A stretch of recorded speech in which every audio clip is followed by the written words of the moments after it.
A tourist spat in the face of a royal guard, thinking he could get away with anything. But one step from the guard and a silent rebuke from a veteran changed everything. Here's how it happened. A foggy morning enveloped Buckingham Palace, adding an air of grandeur and mystery. As on any other day, tourists gathered near the iconic gates. Some admired the architecture with awe, while others clicked away on their cameras, hoping to capture a piece of British history. At the center of all this attention stood James Harper, a royal guard, motionless as a statue. James was the embodiment of discipline and honor. At 28 years old, he was the picture of military perfection. Tall, with a commanding presence and a fixed, unyielding gaze. His impeccably pressed uniform gleamed under the morning sun, and his bearskin hat added to his imposing stature. He knew today would be like any other. A few attempts to make him laugh. A couple of silly questions from tourists. It was all part of the job. But amidst the usual chaos of the crowd, one group of tourists stood out. Young and loud, they weren't there to admire history. With oversized cameras in hand, their voices drowned out even the hum of traffic on the mall. Leading the group was a man in his early 30s. Average height, a smug grin on his face, and a coffee cup in his hand. He moved confidently toward the guard. "Hey, mate, why so serious?" he called out loudly, stopping right in front of James. His voice cut through the air, clearly meant to draw attention. James, of course, did not respond. It was against the rules. He continued to stare straight ahead, as if the man didn't exist. "Whoa, guys, look at him! He doesn't even blink! Maybe he's a robot!" The tourist laughed, and his friends joined in. The crowd started murmuring, and some took out their phones to record the funny guy teasing the guard. "Come on, crack a smile! You're on duty, aren't you?" someone from his group shouted. James stood like a stone, but inside, he could feel his patience tightening like a stretched wire. This was part of his duty, to endure taunts, provocations, and foolish antics that some tourists found entertaining. But this particular tourist seemed determined to push the limits. Taking a small sip from his cup, he suddenly spat the coffee in James's direction. The crowd gasped. A moment of silence cut through the air as everyone held their breath, waiting to see what would happen next. The group of tourists burst into laughter, their leader clearly thinking he had won. This was the performance he had come to London for. "Seriously? Spitting in the face of the royal guard?" someone in the crowd whispered, their words hanging in the air like a sharp rebuke. James didn't move. His face remained as still as it had been moments ago, but the tension in his posture became evident. The crowd, captivated, watched his every move. The tourist, meanwhile, was clearly pleased with himself. Crossing his arms, he turned to his friends. "See? No reaction. They're just here for us, like mannequins." But mannequins couldn't command respect through sheer presence. Little did he realize that to most of the crowd, he already looked less like a hero and more like a pitiful fool, his laughter echoing in a sea of disapproval. "That's too far. How could anyone think this is okay?" someone muttered from the sidelines. Indeed, how? James stood there, not just a soldier, but a guardian of tradition and honor. And this tourist? He was just a visitor, thinking his money entitled him to disrespect everything he saw. The crowd around Buckingham Palace buzzed with energy. The tourists' brazen provocation had split the onlookers into two camps. Some tried to brush it off. "He's just joking, relax." But others, mostly from the older generation, were visibly outraged. "This is disgraceful," an elderly woman in an elegant coat muttered, leaning on her cane. Raising her voice to cut through the noise, she called out, "Young man, have you no respect at all?" The tourist smirked and took another sip of coffee. "Oh, come on, Grandma. I'm just having fun. If you're so upset about this guy, why don't you take his place?" He was that kind of person, the kind who thought the world revolved around him because he'd bought a plane ticket and booked a London tour. To him, the guard was nothing more than part of the attraction, a living exhibit he felt entitled to provoke. James Harper stood as still as ever. His posture was perfect, his gaze focused. But even he, trained to endure provocation, could feel the tension rising. A faint pulse beat in his temples. Emboldened by his own antics, the tourist stepped forward, crossing the white line, the invisible barrier separating the guard from the public. This wasn't just a line on the ground. It was a symbol, a clear boundary. Do not cross. "And what happens if I do this?" he asked, reaching out as if to touch James's bearskin hat. That was the last straw. With a sharp, practiced motion, James raised his rifle, intercepting the tourist's hand mid-air. "Step back, sir!" James's voice rang out, loud and firm, like a crack of thunder. The crowd froze.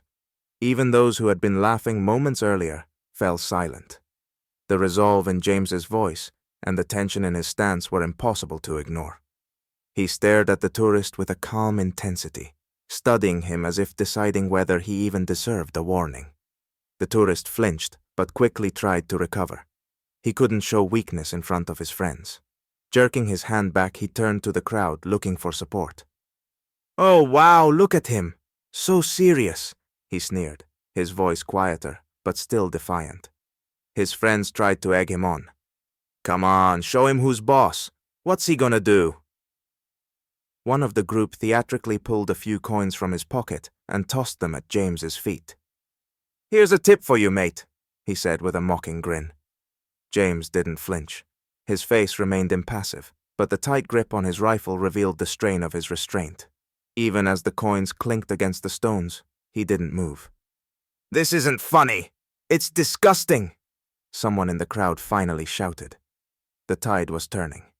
The onlookers murmured in agreement, nodding as whispers of disapproval spread. The group of rowdy tourists, however, seemed oblivious. They lived in their own world, one where being on vacation excused any behavior. "All right, guys, let's see what else our buddy here can do." The leader laughed, clearly intent on dragging the spectacle out further. But then James made the slightest movement. He turned his head just a fraction, his piercing gaze locking onto the instigator. It wasn't just a glance. It was a silent rebuke so powerful it seemed to freeze time. For the crowd, there was no doubt anymore. The Royal Guard was a symbol of dignity and tradition, something these tourists were far beneath. The conflict wasn't over, but the tension was electric, the crowd waiting for what would happen next. The crowd grew louder, buzzing with fascination at this absurd show. Some laughed, others expressed open outrage, while many simply filmed the scene, knowing it would soon flood social media under dramatic headlines. From the center of the crowd, cutting through the sea of people, an elderly man emerged. His steps were slow, his cane nearly slipping on the cobblestones, but his gaze radiated more strength than the entire group of tourists combined. A veteran, this was immediately clear. It wasn't just the old military jacket he wore with pride, but also his posture, exuding dignity despite his age. "What kind of circus is this?" he called out, his voice loud and firm, addressing the tourists. The crowd fell silent. Even those who had been snickering moments before now stood quietly, watching the old man. "Do you have any idea who these people are? They're not here for your amusement." His voice carried the weight of more than just the guard. It seemed to speak for everyone who had ever served and defended this country. But the star of this mockery, the brazen tourist, only smirked. "Relax, old man. You're probably one of them too. Lighten up. It's just a show," the tourist said lazily, taking another sip of his coffee. If the veteran's gaze could cut, the man would have drowned in his own coffee. Slowly, with a slightly trembling hand, the veteran adjusted his medals, as if reminding himself to speak, not shout. He turned to the crowd and declared, "This man represents the honor and traditions of our country, and you're acting like cheap clowns." The crowd stirred. Some nodded approvingly, others fell silent, while a few continued watching through the screens of their phones. But the cocky tourist wasn't ready to back down. Smirking again, he suddenly spat coffee in the guard's direction. And that was when everything changed. James, who had stood still as a statue up until now, stepped forward decisively. His movements were swift and precise, like a military maneuver honed to perfection. He positioned himself in front of the veteran, shielding him from the tourist, and spoke loudly, but with restraint. "You've crossed the line. Return to your area immediately." His voice was so commanding and authoritative that even the brazen tourist faltered for a moment. Instinctively, he stepped back, as if he had just realized he wasn't dealing with an ordinary man in a uniform, but someone whose mere presence demanded respect. The crowd came alive.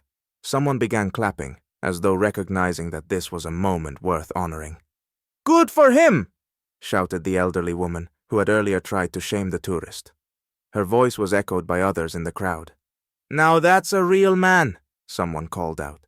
As for the tourist, he stood there, glancing between James and the veteran, clearly unsure how to recover from the situation. His friends, who moments ago had cheered him on with cries of, "Show them who's boss," had gone quiet, some even retreating slowly into the crowd.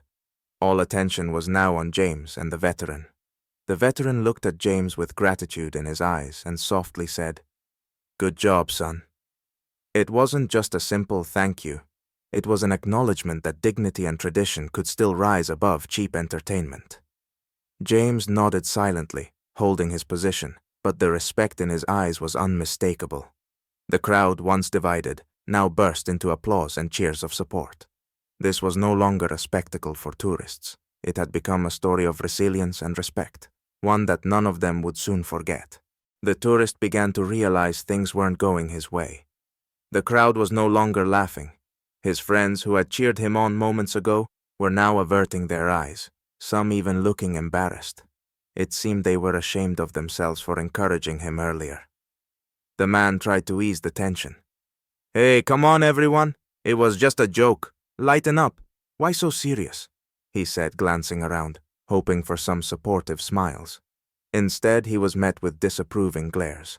"Oh, now it's just a joke, when everything's falling apart, right?" the silence around him seemed to say. Then someone from the crowd shouted, "Who does that? This is a disgrace!" Another woman chimed in loudly. "You think this is funny? You look like a complete idiot." The man shifted uncomfortably, his feet shuffling as if the ground beneath him had turned hot. But it was too late. One of the onlookers who had filmed the entire scene had already uploaded the video online. Social media was exploding with footage of the tourist, spitting on the guard and receiving a firm but dignified response. The crowd, which had been divided moments ago, now united in its disapproval of the tourist. Someone clapped, and then another, until applause rippled through the square. A police officer, drawn by the commotion, approached the scene. The tall man in a navy uniform addressed the tourist in a calm but firm voice. "You've violated public decorum. I'm going to have to ask you to leave the area." "Oh, come on. We were just having fun," the tourist protested weakly, but his voice had lost its bravado. "Immediately, sir," the officer repeated, stepping forward. The tourist had no choice but to comply. His group tried to act as if they didn't know him, shuffling awkwardly behind him as he left. He tried to salvage a shred of pride, calling over his shoulder, "Relax, people. It was just entertainment." But his words were drowned out by the murmurs of disapproval from the crowd. As the tourist disappeared around the corner, one woman stepped forward. She bent down to pick up the coins the man had thrown earlier and held them in her hand. Looking at the crowd, she declared, "This man deserves more than your cheap spectacle." Her words sparked another wave of applause, louder this time. The crowd wasn't just supporting her. They were honoring James Harper, who had stood steadfast through it all. James adjusted his bearskin hat with calm precision, as if nothing had happened, and returned to his post. His composure and restraint commanded respect, felt in every gaze directed toward him. The elderly veteran stepped closer, stopping just a few feet away. Looking James directly in the eyes, he quietly said, "Thank you for your service, son." The words were simple, but they carried a weight that couldn't be expressed with applause or cheers. It was recognition from someone who understood the value of honor and resilience. The crowd slowly began to disperse, but the emotions in the air lingered. Somewhere, phones buzzed with notifications, comments on the viral video pouring in. The footage now told a story not of mockery, but of dignity triumphing over ignorance. As the square emptied, James remained at his post, just as he had that morning when it all began. He stood motionless, like a statue, his image a lasting symbol of honor and dedication. The day ended for James as it had begun, in silence, broken only by the faint hum of London's streets. But he knew his work mattered. His unshakable stance had proven that honor and respect could still prevail over arrogance and ignorance.